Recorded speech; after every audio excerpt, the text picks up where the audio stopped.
Today on the Locked On Steelers podcast, we talk about who the Steelers should cut or keep on their roster of their more expensive players to open up space on the salary cap and make other roster moves. We'll talk about that with Mike DeFabo of The Athletic, as well as updates on the Steelers offensive coordinator search, and our final grades now dip into the offensive line. All that and more here on the Locked On Steelers podcast.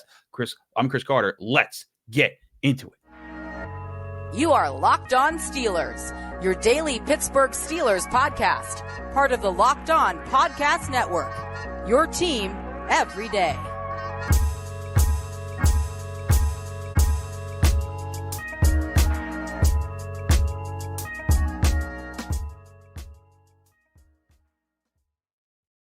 Hello, welcome to the Locked On Steelers podcast. I'm your host, Chris Carter, bringing you your daily dose of all things on the Pittsburgh Steelers. As always, you can find the show on your favorite podcasting apps and on YouTube. Like this video if you enjoy it. Subscribe to this YouTube channel to get all of your daily Monday through Friday episodes, as well as our bonus content. We thank you for making us your first listen every day, because we're your team every day. And today's episode is brought to you by PrizePicks, the easiest, most exciting way to play daily fantasy sports. Go to PrizePicks.com/LockedOnNFL to use code all lowercase LockedOnNFL for a first deposit match up to $100. As before, we're joined by the man himself, Mike DeFabo. He's back in the building. You can read all his work at The Athletic. He's been covering the Steelers all season long.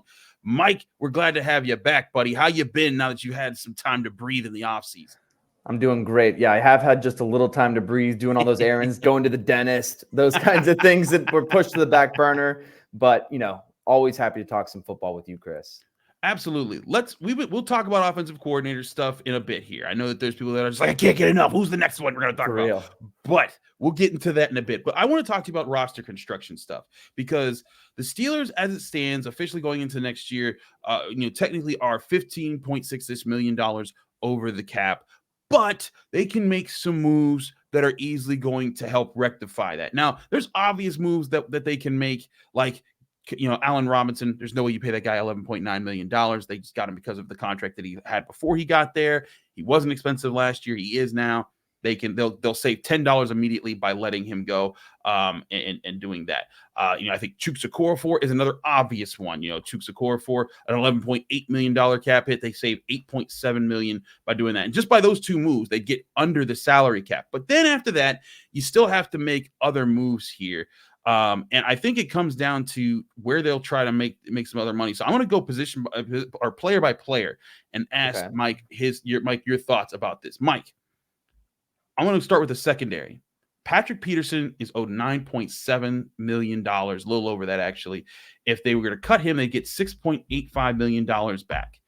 With what you saw, what he did in the secondary, what he did at corner and at safety, is that a player that you have to move on from because of that price tag, or do you try to find a way to make that work, maybe extend him to lower that cap hit this upcoming season?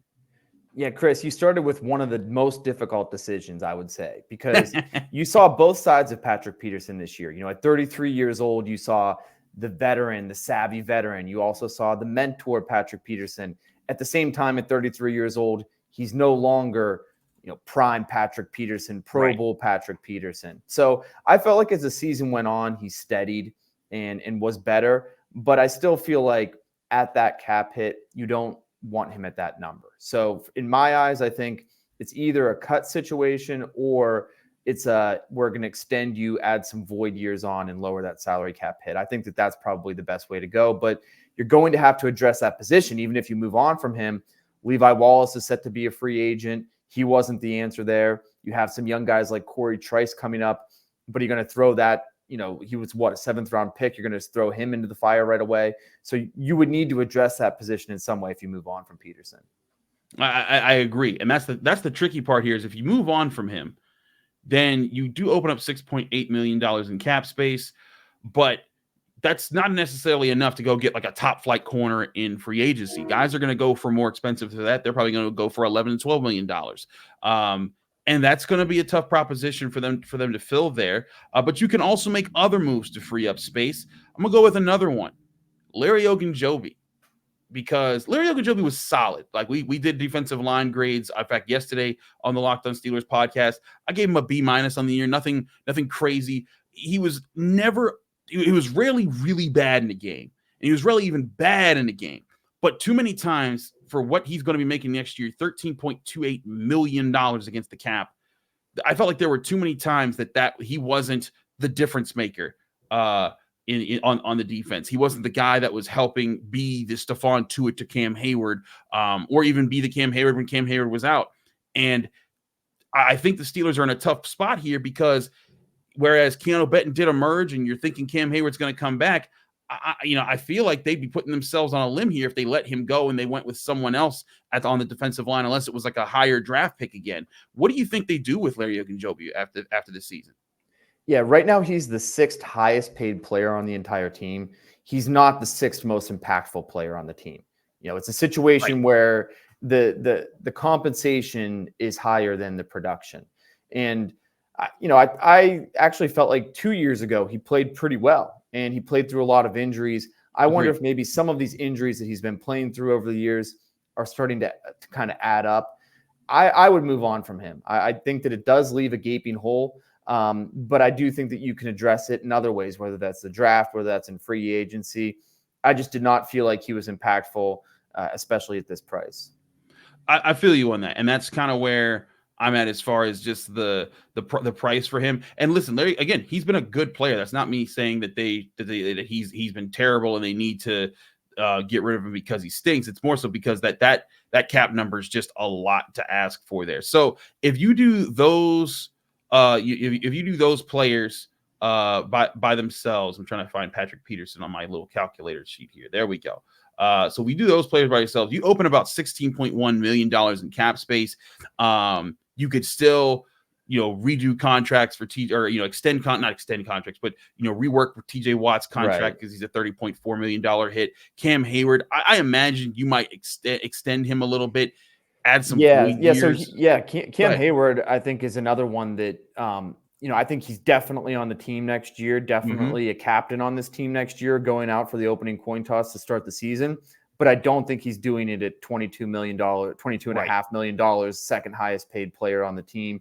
I think that's a prime candidate for one of those, you extend the guy, but you add some years of basically your void years and you can cut him. I think that would be the prime situation for somebody like that. I hear you entirely. I think we can all presume Mitch Trubisky's probably going to get cut after the way this season played out. That's 100%. I'd be shocked if he was back. Yeah. So then with him added to the mix here, you're saying $19 million without Watt and Hayward or Minkah Fitzpatrick's contracts being worked. Now, to some, this may be an easy question, but I want to ask this to you: what about Mason Cole? He wasn't good this year, and you want to move on you want to get a new center, but you also know how injuries work and how if he was a backup center, I think it'd be much more justifiable. But he's also a $6.2 million cap hit. You can save 4.75 by just letting him go. Do you think the Steelers should spin that wheel and use his salary cap space to also open up more space? I completely agree with everybody who's been critical of his performance. I think that the bad snaps were actually a symptom of the fact that he was getting beaten so badly and frequently that he was cheating a little bit. And he was concerned about getting beaten. So he had to snap it quickly. And then the accuracy suffered. So I agree that he should not be the starting center next year. But look at what they did with Broderick Jones. Yeah. It took until a couple weeks in the season for him to even get an opportunity. Center is a more demanding position in terms of calling out all of the changes at the line of scrimmage and stuff like that. So, I could see a scenario where you draft a center in the second round. I really love that kid out of WVU. I think he has the right personality to play the position. Zach Frazier. I love that guy. I think he should be a prime person they target, but you're probably not going to give him the job day one. So you have a veteran and he basically sits there for a couple games and then you give him the job. That's how I imagine the center position unfolding. I could definitely see that. And that's why I'm hesitant to say just definitely cut Mason Cole, because you need that one, either for the rookie to adapt to the situation, or for two, you just need him for injury's sake. Because and Mason Cole, he knows he'll know the rest of your team. He'll have that relationship. And he's a guy you can at least add into the mix. And maybe you find a way to bring down his number as well, if you think, because he's 28, he's not old. He's in his prime as far as his playing age. And, as a veteran, again, if he's coming off the bench, I think that's a much better situation there. Granted, paying a lot of money for that, but sometimes you need to have guys on the bench that are making that kind of money. Any names that I didn't bring up who you think could be interesting salary cap moves for the Steelers. And this doesn't even have to be cut, maybe like a trade or, another contract that could be reworked or an extension that could help the Steelers out. Let's see. I'm buzzing through it quickly here. How about what's Keanu Neal's situation? Was he just a 1 year? He's on the roster for next year. So yeah, so he's not scheduled to make a lot of money. Right. It's just a 2.7 cap hit, but I felt like he was disappointing. He was a first round pick at one point, a Pro Bowler. Then he ended up tearing his ACL and then his Achilles the following season. I think you're seeing all that wear and tear. He's a step slower than he was, maybe multiple steps slower. I didn't feel like he was especially impactful when he was healthy.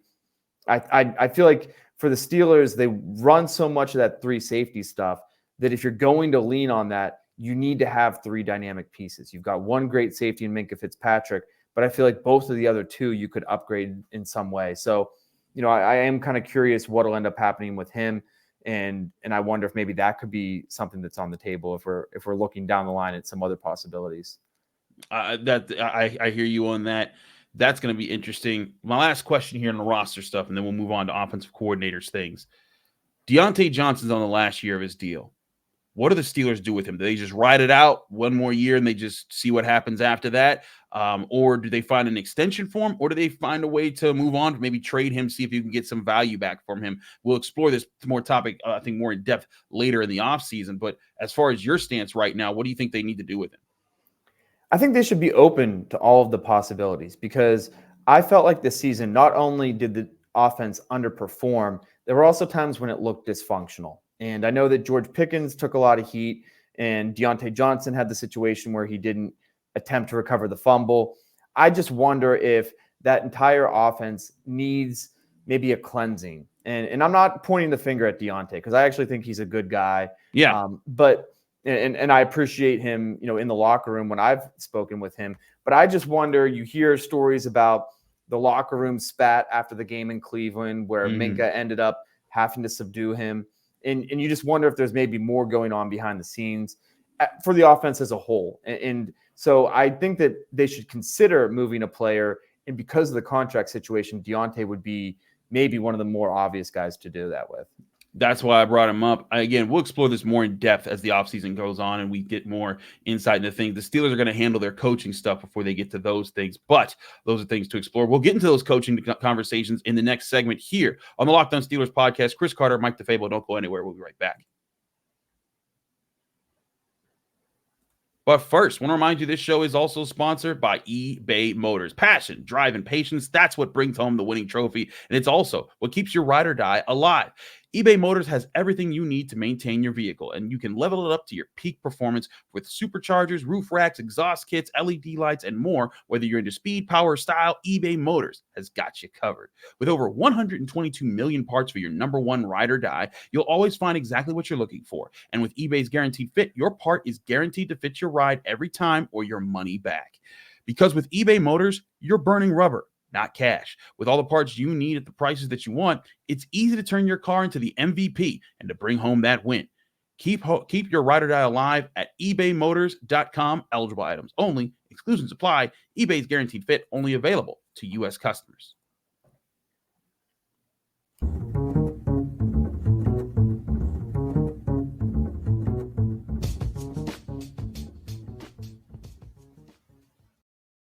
Back here in the Locked On Steelers podcast, I'm Chris Carter here with Mike DeFabo of The Athletic. Let's go into the offensive coordinator talk here, Mike. We've done a little bit here. There's rumblings that the Steelers maybe could be in the market for an Arthur Smith, the recently fired Falcons head coach who didn't have a good stint there, but he's being talked about like he's a hot candidate on the offensive coordinator markets. And I think that could be interesting added to the mix of guys that they have on the, they haven't said they're going to interview him, unlike Zach Robinson and Cliff Kingsbury. What have you thought just from your initial feel from how they've begun the OC search and what the Steelers are prioritizing? Well, I like the way that they're doing it so far because you just look at the candidates that have surfaced, all of them feel like just such a massive upgrade to Matt Canada. And I like what they're doing with like taking a big swing at a guy like Cliff Kingsbury because that doesn't feel like a very Steelers thing to do to go get the guy that's coveted, to get the guy that's on his way up and probably has higher aspirations than just being an offensive coordinator. But I think that's exactly what they need to do to fix this offense. This offense has been broken for years now, and they need somebody with a proven track record who can come in and fix it. And so, I like the idea that Cliff Kingsbury, he's something of a quarterback whisperer. He's worked, obviously, with Kyler Murray. He helped him win Rookie of the Year and go to 2 Pro Bowls. He worked with Patrick Mahomes. He also made Johnny Manziel a Heisman Trophy winner. So, he's done it before with other guys. He knows how to run an offense, and he knows how to work with quarterbacks. And then with Zach Robinson, he's interesting to me because he has so many connections to Mason Rudolph. And I'm sure if you ask Mason Rudolph right now who he's hoping gets the job, that would be the guy he's pointing to, because Zach Robinson basically set all of the records at Oklahoma State that Mason Rudolph went on to break. Then the two of those guys started working together when Mason was in his sophomore year. And Zach Robinson actually lived with Mason during the pre-draft process and helped lead all those workouts. So he obviously has a familiarity with Mason. He's helped him along and helped him get to that next level at the college level. Now you wonder, if they bring Mason back, maybe it could be another situation. But regardless, he's another guy that's like a hot young name. He's 36 or 37 years old. He's on his way up. Very much seen as an up-and-comer in the coaching profession in a similar way to Mike Tomlin was when he was about that age and got the head coaching job. So, I actually really like both of those candidates and think that they would both do a great job. I think that'd be certainly interesting to see how that would play out. I think Zach Robinson brings an interesting opportunity that if you're sitting there and you're thinking, okay, we need a more modernized offense, a guy who comes from the Sean McVay tree or the Kyle Shanahan tree, he comes from the McVay tree. That could be interesting there. I said this on my Wednesday podcast, saying I wasn't sure about Cliff Kingsbury. And I get that Patrick Mahomes praises that guy. And if Patrick Mahomes praises the guy for coaching him, that's a good sign. You want anything that comes from Patrick Mahomes.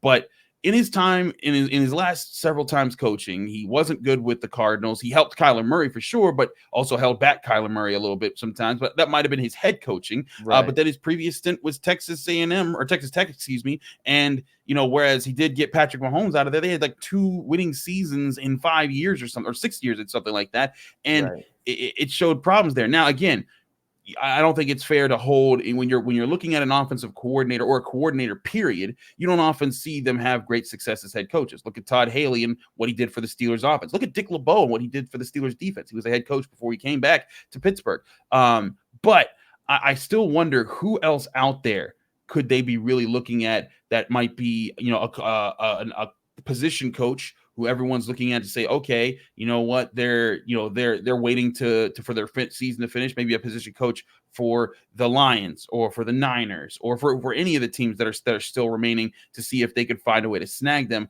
or if there's just other guys that aren't in the playoffs right now who they are planning to interview that we just haven't heard of yet. Are there any names that you've been keeping a close eye on to see if they pop up on the newswire?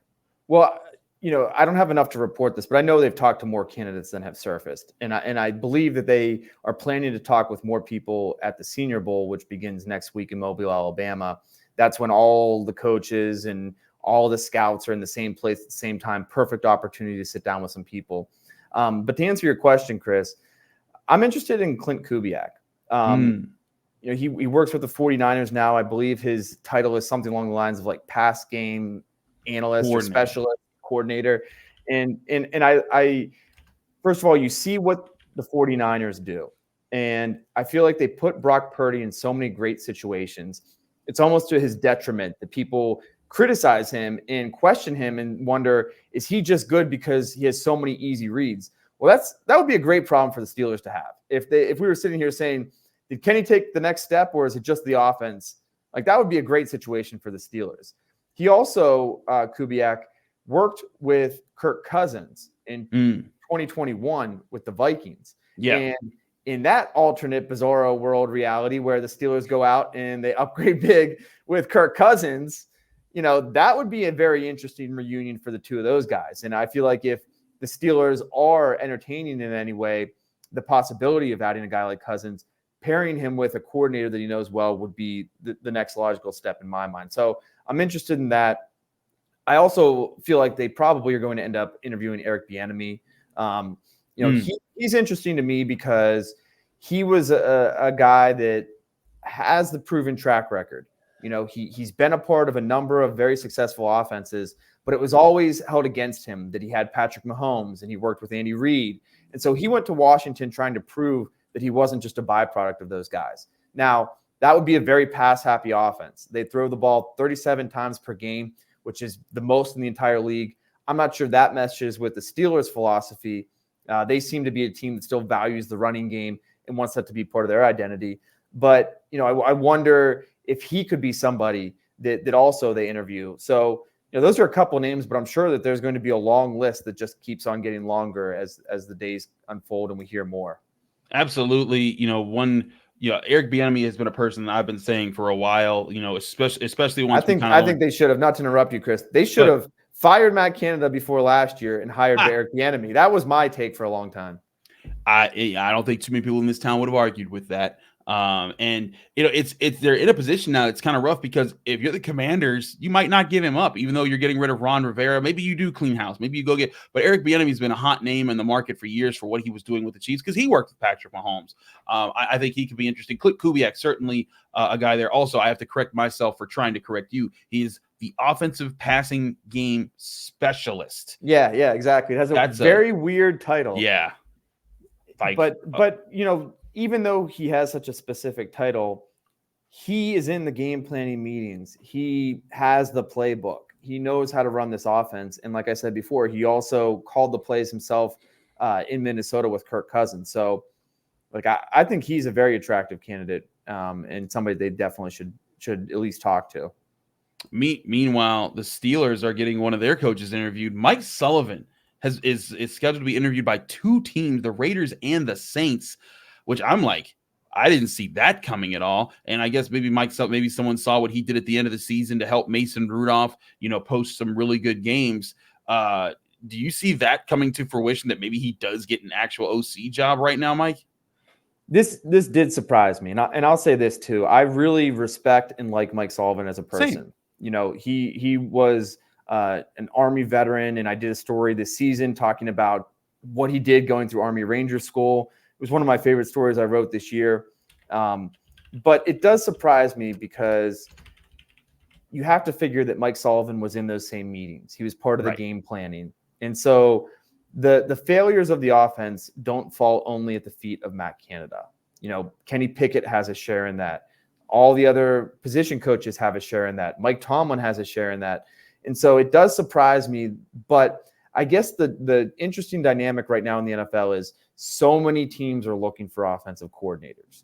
And either because their offensive coordinator is going to get a head coaching job or because they don't like the product they've been putting on the field. So there are a lot of jobs out there. And so, maybe this does end up working to Mike Sullivan's advantage. And people believe that, man, if he was able to take Mason Rudolph and score 30-plus points in back-to-back games, maybe there is something there that we haven't seen yet. Maybe there is. We'll look more at what happens here. Like you said, I do expect them to announce, or at least for it to be us to be informed of more OC candidate interviews coming up soon, because the Steelers want to make these moves before everyone else starts snatching up their OC candidates. I think part of this too is based off of head coaching situations and the teams looking for head coaches, and some people, they can't interview head coaches yet.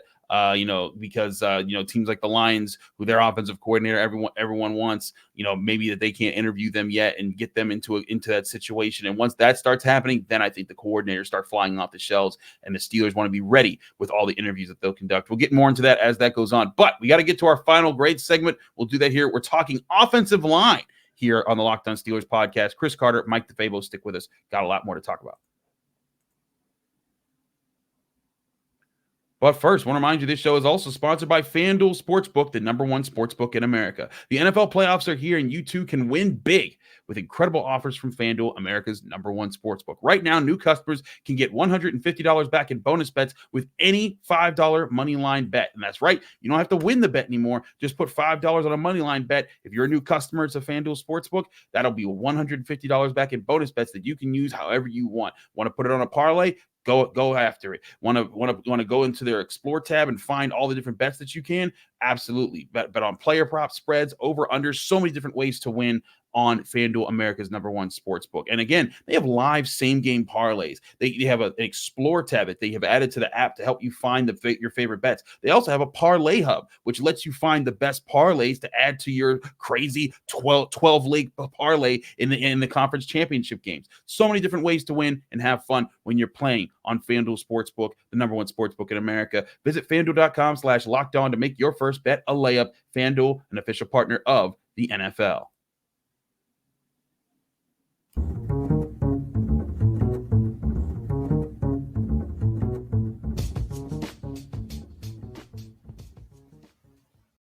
Back here in the Locked On Steelers podcast, Chris Carter, Mike DeFabo, talking all things Pittsburgh Steelers. We now switch to our final grade segment as we're rolling through positions. We've done defensive line, we've done running backs and tight ends. We now switch to offensive line. A reminder: all season long, after every game, we gave either you got a neutral grade or you got stars or skulls, 1 to 3 stars from good to elite play, 1 to 3 skulls for bad to terrible play.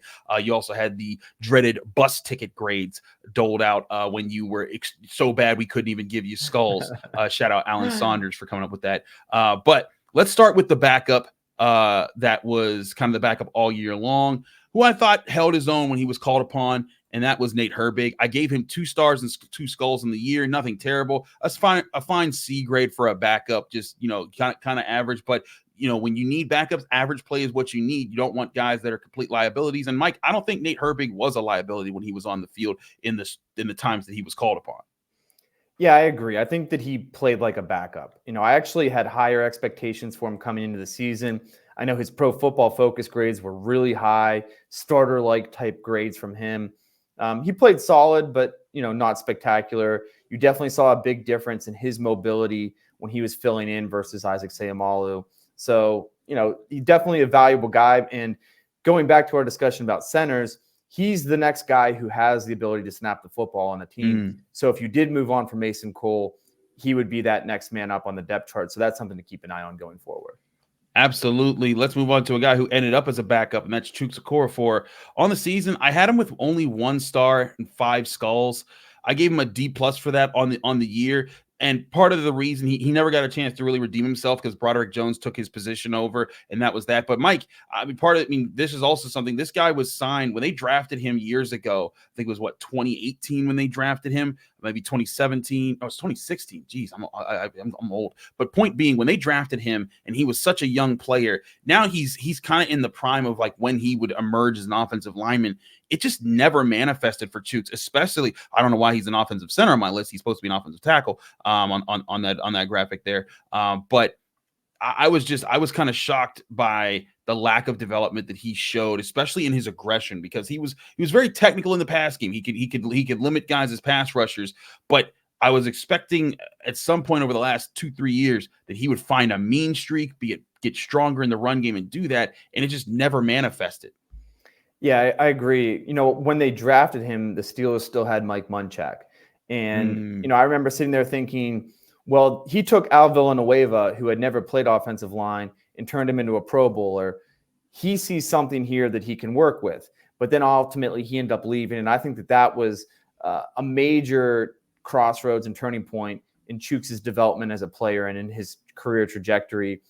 I agree with you that he just fell off. And I remember even when they put him in a couple times, he was called for penalties when they went to a formation with an extra 6th lineman. So, not good grades for Chooks for sure.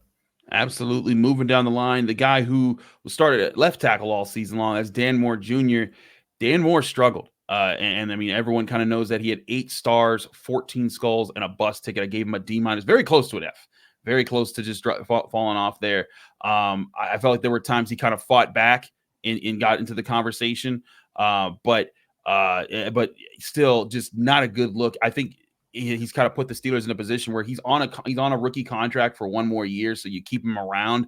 But the Steelers need to do everything they can to make sure that he's not a starter or the guy that you have to start because you have nobody else to play one of your tackle positions. Yeah, the way I look at this situation is last year, the Steelers felt it was important to upgrade their left tackle position, and they felt so strongly about it that they moved up to select Broderick Jones. That didn't change in a year. Even though Broderick ended up getting his opportunity at right tackle, Dan Moore is not the long-term answer at left tackle. He had a lot of tough matchups to start the season, going against Nick Bosa first, and then Myles Garrett. It was like 3 or 4 guys back to back, Max Crosby. Yeah. And he didn't allow any sacks, but he kept allowing pressures. And I think the Steelers can just do better at that position. So I agree with your grades there, Chris. Moving on to Mason Cole. I was much harsher on Mason Cole this year. He got 2 bus tickets. He's the first ever player to get 2 bus tickets in the same season. He had 11 stars, 19 skulls. And particularly it's really the bus tickets that were just like, there were some really, really bad games. And like you said, the snapping was a problem. Listen, you can get beat at the line of scrimmage as long as you don't get your quarterback killed every play. But if you're getting killed every play and you're snapping the ball poorly, it's just a bad look, in my opinion, Mike. We talked about him. We said, if you can keep him as a backup, that's an option. But center is such a priority to figure out this year, because you cannot go into next year with this being the same offensive line, especially up the middle with him at center, if you want to take a step forward in the run game and if you want to do a better job protecting your quarterbacks. Yeah, I would say that center is the most important position that needs to be upgraded on the offensive line based on what we saw last year. I like Mason Cole as a guy. Sometimes the other reporters joke with me and say that he's like my best friend because I always talk to him in the locker room. But he really, really badly underperformed. You look at all the times that Kenny Pickett bailed out of the pocket, and I know that we can criticize his pocket awareness, and I think it does need to improve. Mm-hmm. But I think a lot of that also was he was getting pressured right up the middle way, way too often as well. I would definitely look another direction at center if I'm the Pittsburgh Steelers. Absolutely. Moving along here, let's go to back to the tackle position and look at the rookie Broderick Jones. On the year, I gave him 16 stars, 8 skulls. That's a good enough for a B grade in my books. I thought Broderick Jones, there were some games you could see the rookie in him, especially the playoff game. I thought that he definitely looked like a rookie. They took advantage of that. But there were other games where you saw him setting the tone. You saw the raw athleticism and the raw strength and the way he could overpower even good defensive linemen and linebackers. I got a really good sense that, man, if they can get the right coach around him, and maybe Pat Meyer is that coach, maybe he doesn't move on, we'll see. But if he can just develop, he's going to become a very big problem at whatever tackle position he ends up starting with for the Steelers for the rest of his career. Yeah, when you look at Broderick Jones, he only had 19 college starts. So when the Steelers drafted him, they knew that he was going to be raw in some areas, especially pass protection. But he also has those things that you can't teach. His size, his playing personality, his athleticism is really, really exceptional. And you saw all those things. And it's not a coincidence. The Steelers went from one of the worst rushing teams in the league the first 8 weeks of the season. The 9th week, they started Broderick Jones. All of a sudden, they transformed into one of the best rushing teams. Now, it wasn't just Broderick Jones, but I think that he was one big piece and one big catalyst for igniting that running game. I have high hopes for him. I would hope that he continues to refine his body as time goes on. I think he can still get a little bit stronger, maybe change the body composition a little bit, and also clean up his technique. But I think he's well on his way to being a solid starting left tackle in the NFL.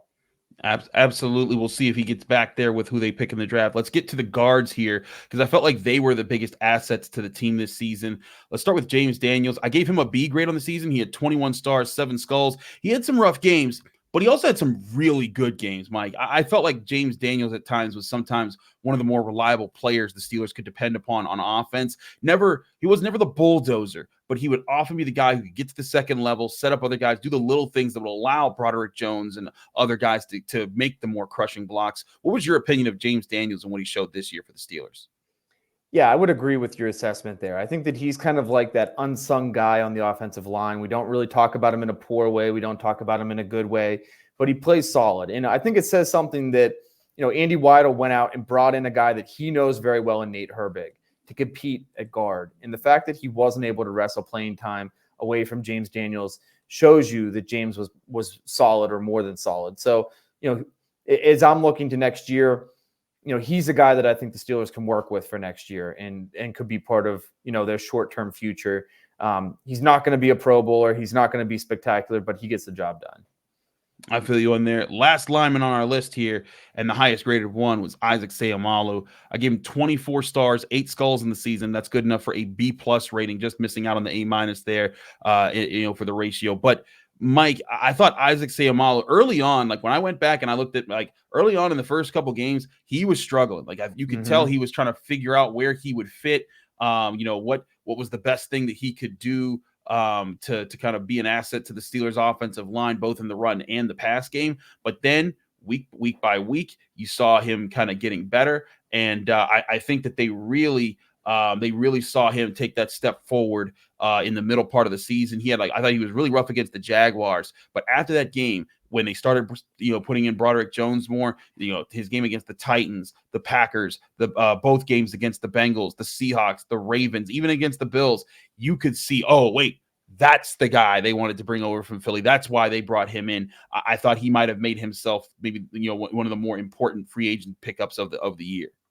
I completely agree with your assessment there, Chris, where I felt the same way at the beginning of the year. I'm kind of thinking, who is this guy? Was he a byproduct of maybe playing alongside Jason Kelce a little bit, or, he was the, part of a great offensive line and maybe that made him look better. But as the season went on, you started to see it. And you mentioned Broderick Jones.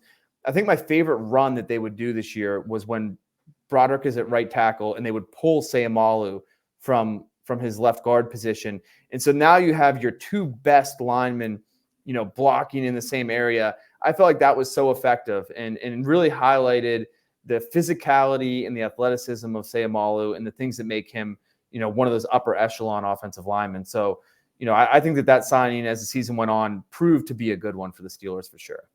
Absolutely. Those are your offensive line final grades from the Locked On Steelers podcast. We'll have more rolling out with every episode as we move forward. Offense and defense, still a long way to go there. Mike, thanks so much for joining us here on the Locked On Steelers podcast. Let people know they can find you, follow you, and get more of your work.